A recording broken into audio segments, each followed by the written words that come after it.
like to, it depends on how tall the horse is and how tall the person is, honestly, but I like to usually put it over the gate so the horse can put their face down into the bag and then slip their ears forward without having to mess with their ears too much. So he's huge, so he doesn't really have to do that.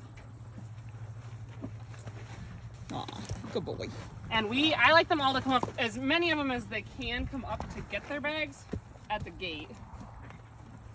So sometimes that takes a little practice. And they all kind of have their own little order they figure out.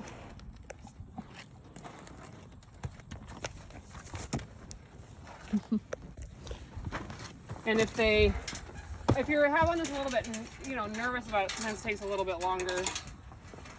I think for them to realize that they can put their face in it and that there's food in it, and then once they figure out there's food in it, it's pretty simple. It's really good for horses, I think, too, that are a little bit shy about kind of approaching people, because they know that they learn they have to come up to get their food, and then they start to kind of like it. His has a throat lash because he takes his off.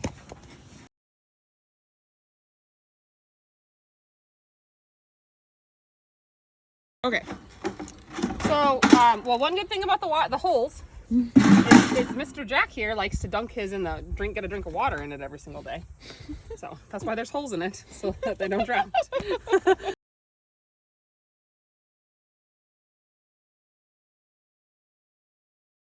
The horses don't feel the need to fight because they all know that they have their own bag on their face, and it's just much more peaceful when you feed. There's no wasted grain, so if you have a horse especially that has supplements or has to have a large amount of grain and their friend only has a small amount of grain, it really ensures that the horses get all the grain, all the supplements that they need.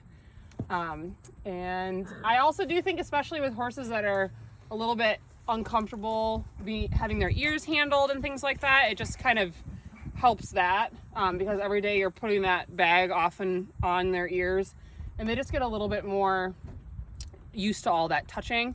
And they also, you'll see they kind of hover around the gates here waiting for their bags to come off.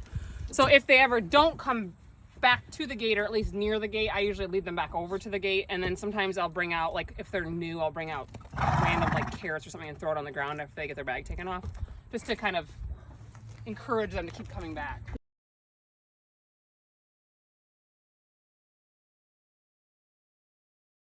So this horse has to wear a throat latch because he's super smart, and he knows when he's done eating, he can paw this off of his face and then go take the other horse's bags off and eat their bags.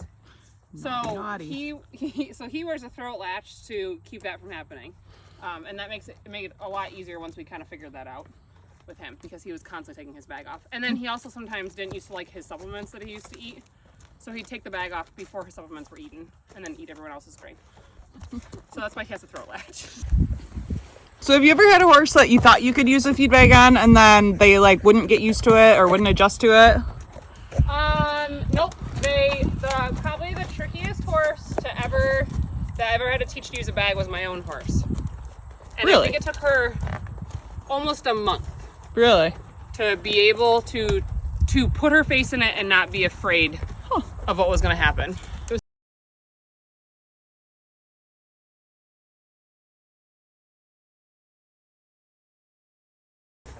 So if I have one that's ever nervous about it, I just hold it out like this and I shake it a little bit, and I let them put their face all the way in it. And then I might let them do that a handful of times, or just set it on the ground and let them eat it off the ground at first.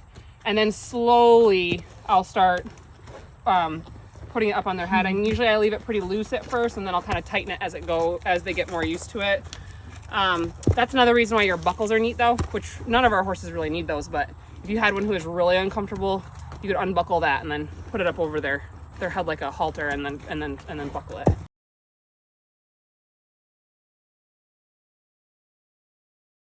So it's just neat. It does make them, I think, a little bit more, I don't want to say friendly, but a little bit more wanting to approach you a little bit more. Then you have your hands on them rather than just kind of dumping and going. Mm-hmm. You come out, every horse you put a bag on, you kind of end up looking over just because you're putting a bag on them. So it's easy to just kind of quick check their shoes, make sure they don't have any cuts, and you just kind of do like a little inventory every time you put a bag on. You kind of do a once over on the horse that you put a bag on. So it just makes it, I think, a little more thorough that way too.